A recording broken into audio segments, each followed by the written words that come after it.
नमस्कार, आवाज समाचार में आप सभी का स्वागत है। मैं हूं सीमा। खबरों की शुरुआत करते हैं और सबसे पहले नजर डाल लेते हैं हेडलाइंस पर। अलविदा धर्मेंद्र। पंचतत्व में विलीन हुए धर्मेंद्र बड़े बेटे सनी देओल ने दी मुखाग्नि।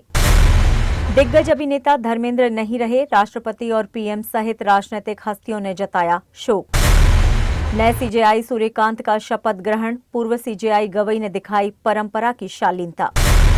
कर्नाटक में सत्ता संघर्ष तेज, सिद्धरमैया बोले हाईकमान जैसा तय करेंगे वैसा स्वीकार्य। और कनाडा का बड़ा फैसला, भारतीय मूल के परिवारों को मिलेगा सीधे नागरिकता का हक। और अब खबरें विस्तार से। 89 साल के हिंदी सिनेमा के हीमैन धर्मेंद्र आज पंचतत्व में विलीन हो गए। वो चेहरा जिसने 6 दशक से ज्यादा वक्त तक स्क्रीन पर अपनी मुस्कान, अपनी मजबूती और अपनी मासूमियत से करोड़ों दिलों पर राज किया, आज हमेशा के लिए खामोश हो गया। मुंबई के विले पार्ले शमशान घाट में आज मानो पूरा बॉलीवुड उमड़ पड़ा हो। पंचतत्व में विलीन हुए धर्मेंद्र, उनके बड़े बेटे सनी देओल ने उन्हें मुखाग्नि दी। हाथ जोड़े नजर आई हेमा मालिनी, अमिताभ बच्चन, सलमान खान, अक्षय कुमार, संजय दत्त। पीढ़ियां बदल गईं, कई चेहरे आए गए, लेकिन धर्मेंद्र के लिए सबकी आंखें नम थी। देओल परिवार टूट चुका है। हेमा मालिनी, सनी देओल, बॉबी देओल सभी रोते हुए पिता को अंतिम विदाई देते दिखे। धर्मेंद्र की अंतिम यात्रा में भी उनका कद साफ दिखा। 300 से ज्यादा फिल्में, शोले से चुपके चुपके, धर्मवीर से मेरा गांव मेरा देश तक। वो स्टार नहीं, संस्था थे। हीमैन सिर्फ स्क्रीन पर नहीं, जिंदगी में भी बने रहे। 12 नवंबर को अस्पताल से घर लौटे थे, कहा गया अब आराम करेंगे, घर पर इलाज चलेगा, लेकिन आज सुबह वो सफर खत्म हो गया। जिस अभिनेता ने दिल भी तेरा हम भी तेरे से शुरुआत की थी, जिसने हर दशक में सुपरहिट फिल्में दी, जिसने बचपन, जवानी, बुजुर्ग हर उम्र को पर्दे पर आइकॉनिक बना दिया, आज वही सितारा डूब गया। फैंस तड़प उठे हैं। सोशल मीडिया पर श्रद्धांजलियों की बाढ़ सी आ गई। लोग लिख रहे हैं हीमैन नहीं, हमारी यादें अमर हैं। और शायद सच भी यही है। धर्मेंद्र चले गए, लेकिन उनका आना, उनका मुस्कुराना, उनकी फिल्में, उनका अंदाज हिंदी सिनेमा की रगों में हमेशा जिंदा रहेगा। हीमैन अलविदा। हिंदी सिनेमा के महानायक, करोड़ों दिलों की धड़कन और हीमैन नाम की जीवंत पहचान धर्मेंद्र आज इस दुनिया को अलविदा कह गए। सुबह आई खबर ने देश को हिलाकर रख दिया। उनके निधन पर पूरे देश में शोक की लहर दौड़ गई। राष्ट्रपति द्रौपदी मुर्मू ने इसे भारतीय सिनेमा के लिए अपूर्णीय क्षति बताया। वहीं प्रधानमंत्री नरेंद्र मोदी ने कहा, धर्मेंद्र का जाना एक युग का अंत है। उन्होंने लिखा कि धर्मेंद्र की सादगी, विनम्रता और दिल छू लेने वाली भूमिकाएं हमेशा याद रहेंगी। केंद्रीय मंत्री अमित शाह ने शोक जताते हुए कहा कि धर्मेंद्र ने 6 दशक तक हर भारतीय के दिल को छुआ और जिस किरदार को निभाया उसे अमर कर दिया। कांग्रेस अध्यक्ष मल्लिकार्जुन खड़गे ने कहा, आज फिल्म उद्योग ने अपना सबसे बहुमूल्य सितारा खो दिया है। नितिन गडकरी ने धर्मेंद्र से अपने निजी संबंधों को याद करते हुए कहा, वो बेहतरीन अभिनेता के साथ बेहद सरल इंसान थे। उत्तर प्रदेश के मुख्यमंत्री योगी आदित्यनाथ ने इसे कला जगत की अपूर्णीय क्षति करार दिया। कांग्रेस नेता राहुल गांधी ने शोक जताया। महान अभिनेता धर्मेंद्र जी के निधन का समाचार अत्यंत दुखद है और भारतीय कला जगत के लिए अपूर्णीय क्षति भी। सिनेमा में लगभग 7 दशकों के उनके अद्वितीय योगदान को हमेशा सम्मान और मोहब्बत के साथ याद किया जाएगा। और बसपा प्रमुख मायावती ने कहा, धर्मेंद्र अपनी मिलनसार और खुश मिजाज प्रकृति से हर दिल में बस जाते थे। धर्मेंद्र सिर्फ एक अभिनेता नहीं थे, वे भारतीय सिनेमा की वो चमक थे जिसकी रोशनी पीढ़ियों को रास्ता दिखाती रही और आगे भी हमेशा दिखाती रहेगी।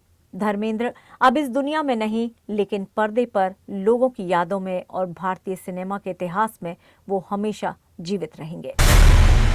आज जस्टिस सूर्यकांत ने भारत के 53वें मुख्य न्यायाधीश के रूप में शपथ ली। राष्ट्रपति द्रौपदी मुर्मू ने उन्हें राष्ट्रपति भवन में पद की शपथ दिलाई।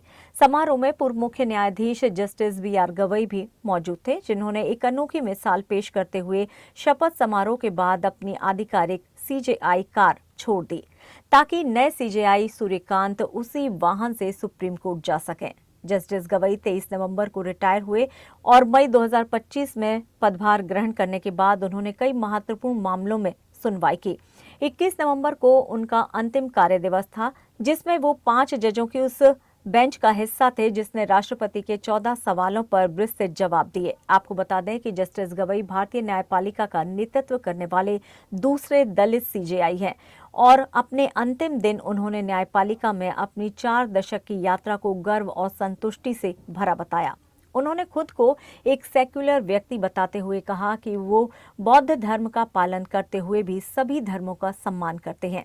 उन्होंने बताया कि ये विचारधारा उन्हें अपने पिता से मिली है, जो डॉक्टर भीमराव अंबेडकर के अनुयायी और राजनीति से जुड़े होने के कारण विभिन्न धार्मिक स्थलों पर जाते थे।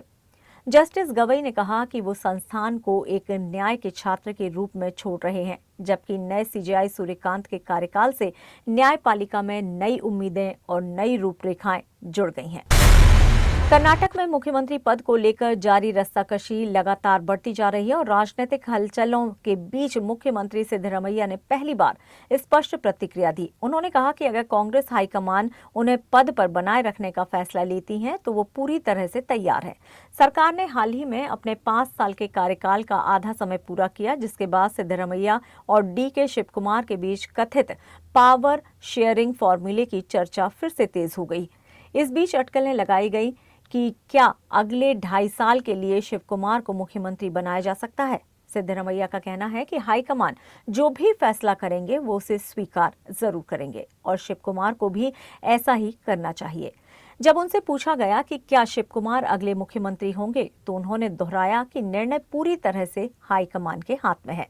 कर्नाटक में राजनीति समीकरणों के बीच कैबिनेट फेरबदल की संभावनाएं भी चर्चा में है, जिसे कुछ महीनों पहले हाईकमान ने मंजूरी दी थी। सिद्धरमैया चाहते हैं कि सरकार 2.5 साल पूरे होने के बाद ही फेरबदल हो। वहीं शिवकुमार चाहते हैं कि पहले मुख्यमंत्री पद पर स्पष्टता लाई जाए। पिछले सप्ताह शिवकुमार समर्थक कई विधायक दिल्ली जाकर कांग्रेस अध्यक्ष मल्लिकार्जुन खड़गे से मिले। वहीं सिद्धरमैया ने भी बेंगलुरु में खड़गे से 1 घंटे से अधिक लंबी बैठक की। सूत्रों के अनुसार यदि हाईकमान कैबिनेट फेरबदल को मंजूरी देती है तो ये संकेत होगा कि सिद्धरमैया पूरा कार्यकाल करेंगे, जिससे शिवकुमार के मुख्यमंत्री बनने की संभावना कम हो सकती है। हाल ही में 6 विधायक शिवकुमार के समर्थन में दिल्ली गए और कुछ और विधायकों के भी जाने की संभावना है, जो हाईकमान के सामने शिवकुमार को सीएम बनाने की मांग उठाने वाले हैं। खबरों में यहाँ लेंगे एक छोटा सा ब्रेक, आप बने रहिए हमारे साथ।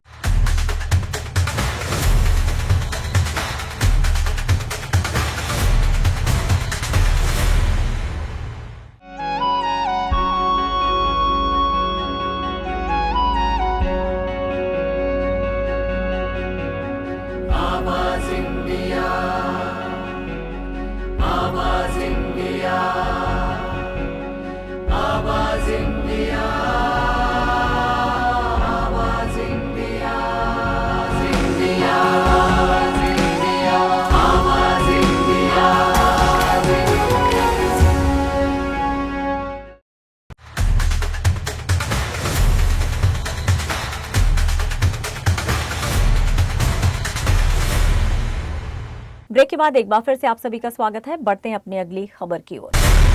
कनाडा के नागरिकता कानून में ऐसा बदलाव किया है जिसने दुनिया भर में बसे भारतीय मूल के परिवारों को नई उम्मीद दे दी है। कनाडा की संसद में पेश बिल C3 को रॉयल असेंट मिल गया है और अब ये कानून लागू होने के बिल्कुल करीब पहुंच चुका है। नए प्रावधान के तहत जिस भी व्यक्ति का जन्म इस कानून के प्रभावी होने से पहले हुआ है और जिसे पहली पीढ़ी की सीमा यानी कि फर्स्ट जनरेशन लिमिट की वजह से नागरिकता नहीं मिल पाई, उसे अब सीधे कनाडाई नागरिकता प्रदान की जाएगी। साल 2009 में लागू हुई ये सीमा उन हजारों भारतीय मूल के कनाडाई परिवारों के लिए भारी समस्या बन गई थी, क्योंकि जो बच्चे भारत या किसी और देश में पैदा हुए, उनके माता पिता खुद भी अगर कनाडा के बाहर पैदा हुए हों तो उन बच्चों को वंशानुक्रम से नागरिकता नहीं मिल सकती थी। अब वही नियम बदल दिया गया है। नया नियम कहता है कि विदेश में जन्मे या गोद लिए गए कनाडाई माता पिता अपने बच्चों को सीधे नागरिकता दे सकेंगे। बस एक शर्त, कनाडा से उनका पर्याप्त संबंध होना चाहिए। सरकार का दावा, ये बदलाव नागरिकता अधिनियम को आधुनिक और अधिक समावेशी बनाने की दिशा में सबसे बड़ा कदम है। और सबसे महत्वपूर्ण, इस निर्णय का सीधा असर भारतीय मूल के हजारों परिवारों पर पड़ेगा, जो सालों से बच्चों की नागरिकता को लेकर कानूनी उलझनों में फंसे रहे। कनाडा का ये फैसला नागरिकता के दरवाजे नए सिरे से खोलने वाला कदम माना जा रहा है। राष्ट्रीय लोक मोर्चा के प्रमुख उपेंद्र कुशवाहा के बेटे दीपक प्रकाश को लेकर विवाद थमने का नाम नहीं ले रहा है। विपक्ष ने 2 मुद्दों को उठाते हुए उन्हें घेरा, जिसमें शामिल है बिना एमएलए और एमएलसी के मंत्री बनाए जाने का आरोप और काउंटिंग एजेंट बनाने की आलोचना। इस विवाद के बीच उपेंद्र कुशवाहा ने आज सोशल मीडिया पर एक पोस्ट साझा किया। पोस्ट में उन्होंने नीतीश कुमार को बड़ा भाई बताते हुए उनकी पुरानी कही बात शेयर की। कुशवाहा ने लिखा कि कभी कभी बड़ों की कही बात याद रखना चाहिए और उन्होंने नीतीश कुमार की मक्खियों के उदाहरण वाली सलाह को साझा किया। इस पोस्ट में सीधे तौर पर उनके बेटे या विपक्ष का उल्लेख नहीं है, लेकिन संदेश साफ है। विपक्ष लगातार उपेंद्र कुशवाहा पर परिवारवाद का आरोप लगा रहा है, क्योंकि चुनाव में उनकी पत्नी स्नेहलता भी मैदान में उतरी और जीत गई। वहीं शपथ ग्रहण के दिन उनके बेटे दीपक प्रकाश को पंचायती राज मंत्री बनाया गया। कुशवाहा के इस पोस्ट के बाद विपक्ष को अप्रत्यक्ष जवाब देने की कोशिश नजर आ रही है। राजनीतिक हलकों में ये माना जा रहा है कि नीतीश कुमार की पुरानी सलाह का इस्तेमाल कर विवाद को शांत करने की कोशिश की गई है। मुंबई में 25 नवंबर को होने वाली ऐतिहासिक संविधान सम्मान महासभा की तैयारियां जोर शोर से चल रही हैं। इसी सिलसिले में वंचित बहुजन अघाड़ी के युवा नेता सुजात अम्बेडकर दादर के शिवाजी पार्क पहुंचे और कार्यक्रम स्थल का निरीक्षण किया। मीडिया से बातचीत में उन्होंने लोकल बॉडी चुनावों में पार्टी की भूमिका पर अपने विचार रखे। साथ ही उन्होंने वोट चोरी जैसे महत्वपूर्ण मुद्दे पर भी अपनी स्पष्ट प्रतिक्रिया दी। जनता की निगाहें इस बात पर टिकी हैं कि सभा में प्रकाश अम्बेडकर किन मुद्दों को प्रमुखता से उठाएंगे। इसे आगामी चुनावी माहौल के लिहाज से बेहद प्रभावशाली आयोजन माना जा रहा है। इस मौके पर वंचित बहुजन अघाड़ी के सोशल मीडिया प्रमुख जितरत्न पटाईत, मुंबई प्रदेशाध्यक्ष चेतन अहिरे, कमलेश उबाले सहित अन्य पदाधिकारी और कार्यकर्ता भी मौजूद रहे। कार्यक्रम से पार्टी की आगे की रणनीति तय होने के संकेत भी मिल रहे हैं। कौशाम्बी से एक दिल दहला देने वाला मामला सामने आया है। एक मां ने अपनी ही 12 साल की बेटी को यमुना में फेंक दिया और फिर पूरे गांव, पूरे परिवार, यहां तक कि पुलिस भी एक झूठी कहानी सुनाती रही कि उसकी बेटी घर से लापता हो गई है। लेकिन पुलिस की बारीक जांच और सर्विलांस की एक एक कड़ी ने इस झूठ की परतें उखेड़ कर रख दी। सरायक अकिल के हर्यापुर गांव की मीना देवी पुलिस को बताती हैं कि वो 6 महीने के बेटे को इलाज कराने गई थी और पीछे से बेटी गायब हो गई। लेकिन पुलिस को शुरुआत से ही उसकी बातों पर शक था। रोड मैप, लोकेशन और सर्विलांस से साफ हुआ कि मीना कहीं गई ही नहीं थी। पूछताछ बढ़ते ही महिला टूट गई और जुर्म कबूल कर लिया। मीना ने बताया कि उसकी बेटी मानसिक रूप से बीमार थी, अक्सर घर में झगड़ा करती थी और तंग आकर वो उसे यमुना पुल पर ले गई थी और मौका देखकर धक्का दे दिया। फिर घर आकर वो लापता होने का नाटक रचती रही। अब पुलिस गोताखोरों और मछुआरों की मदद से यमुना में बच्ची की तलाश कर रही है और आरोपी मां को गिरफ्तार कर जेल भेज दिया गया है। कौशाम्बी के एसपी राजेश कुमार के अनुसार शुरुआत से ही महिला की गतिविधियां संदिग्ध थी और तकनीकी जांच से पूरा सच सामने आ गया। एक मां के हाथों एक मासूम की जिंदगी किस तरह पानी में बहा दी गई। ये खबर सिर्फ दिल को नहीं दहला रही बल्कि सवाल भी खड़े कर रही है। कौन सी मजबूरी, कौन सा अंधेरा एक मां को इस हद तक ले गया। सवाल बहुत हैं, जवाब तलाशने की कोशिश अभी भी जारी है। उत्तर प्रदेश के बागपत से एक ऐसा वीडियो सामने आया जिसे देखकर रूह कांप जाए। ट्रांसफार्मर पर चढ़ते एक युवक की पल भर में खौफनाक मौत, और मौत का ये मंजर सीसीटीवी में कैद हो गया। आप सोच भी नहीं सकते कि हाई वोल्टेज करंट किस तरह इंसान को चंद सेकंड में राख कर देता है। सीधे आपको दिखाते हैं बड़ौत कोतवाली का वो दिल दहला देने वाला वीडियो, जहां रात करीब 11 बजे 12वीं का छात्र तरुण खुद बिजली के खंभे पर चढ़ता है। ऊपर हाई वोल्टेज ट्रांसफार्मर और नीचे खड़ी उसकी किस्मत। वीडियो में देखिए, जैसे ही तरुण ने अपने दोनों हाथ ट्रांसफार्मर पर रखे, एक जोरदार धमाका हुआ और आग का विशाल गुबार निकला। कुछ ही सेकंड में पूरा शरीर आग की लपटों में। लोग चीखते हुए दूर भागते नजर आए, लेकिन तरुण नीचे गिर पड़ा। गंभीर हालात में उसे स्थानीय अस्पताल ले जाया गया, फिर दिल्ली के सफदरजंग अस्पताल रेफर किया गया, लेकिन शरीर 80% से ज्यादा झुलस चुका था। डॉक्टर घंटों कोशिश करते रहे, तब तरुण को बचाया भी नहीं जा सका। पुलिस की शुरुआती जांच कहती है कि ये मामला आत्महत्या का लग रहा है, लेकिन सवाल बड़ा, आखिर क्यों? क्या वजह थी कि एक 12वीं का छात्र ऐसी मौत को गले लगा गया? परिवार सदमे में है, इलाके में दहशत है और सोशल मीडिया पर ये वीडियो आग की तरह फैल रहा है। फिलहाल पुलिस पूरे मामले की जांच कर रही है, लेकिन एक मासूम की जिंदगी का यूं खत्म हो जाना हर किसी को झकझोर रहा है। और आवाज समाचार में यहाँ लेंगे एक छोटा सा विराम, आप बने रहिए हमारे साथ।